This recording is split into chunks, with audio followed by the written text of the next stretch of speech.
Stadiumi i qytetit në Gostivar nesër është një koqir i derbit të javës së 14 në ligën e parë të futbollit vendor, pasi do të përballen debutuesit në elitën e futbollit vendor, Arsimi Qegranit dhe kampioni në fuqi, klubi i futbollit Shkëndia.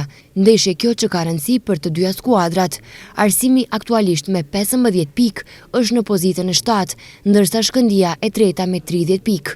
Arsimi ndeshjen me ekipin e Shkëndis e zhvillon pas disfatës së thellë në xhiron e 13 kundër Struga Trimlum, por pauzën e ka shfrytzuar maksimalisht për eliminimin e gabimeve.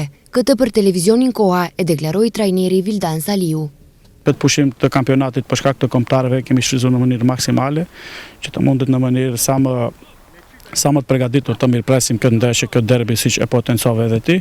Sigurisht ne vim prej një humbjes kundër Strugës, e cila ishte e dhimbshme pak për ne, por si të thotë nga kjo humbje ne mendoj kemi nxjerrë mësime dhe gjatë tërë kësaj kohe ne jemi munduar që të përmirësojmë gabimet të cilat na paraqiten dhe në mënyrë shumë serioze, në mënyrë shumë të motivuar ta mirëpresim këtë ndeshje pollogu, për shkak se të ndeshjesh me Shkëndijën është në klasën 1 është privilegj dhe është një përgjegjësi shumë e madhe. Sigurisht ne në këtë ndeshje nuk kemi çka të humbim, por arsye se roli favoritit i takon Shkëndijës.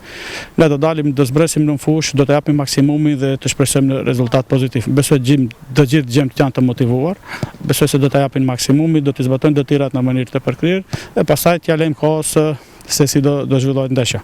Nga ana tjetër, futbollisti i ekipit të Shkëndis dhe gjatë pauzës dyjavore ka punuar me kapacitet të plot, pasi zhvilloi ndeshjen e mbetur me Shkupin dhe ndeshjen e mbetur të kupës në Tikfesh. Futbollisti i mbrojtjes Anes Meliqi, para seancës së fundit servitore, para ndeshjes së nesërme me Arsimin, tha se ekipi duhet të fokusohet për duelin në Gostivar. Pas një fitore shumë të rëndësishme në kupë, Shkëndia veçmë se ka kryer objektivin në kupë dhe jemi një ndër 8 ekipe në kupën e Maqedonisë.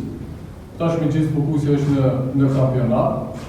Unë mendoj kjo është një ndër ndeshjet më të rëndësishme në kampionat, sepse Arsimi me të vërtetë ka bërë një problem në TTO dhe i gjithë fokusi është nesër ndaj Arsimit. Skuadra është vetë vërtet në formë të mirë, pasi edhe në Evropë bën një rezultat pozitiv tash edhe në ndeshjen e fundit të Tikveshit, por mendoj Evropa dhe kampionati janë dy histori ndryshe.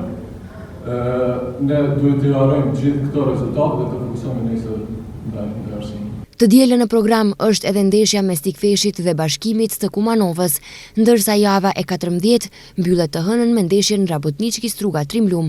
Ndeshja hapse e kësaj jave që u zhvillua dje mes Makedonia Gjorgje Petrov dhe Sileksit përfundoi me fitoren e miqve 1-2.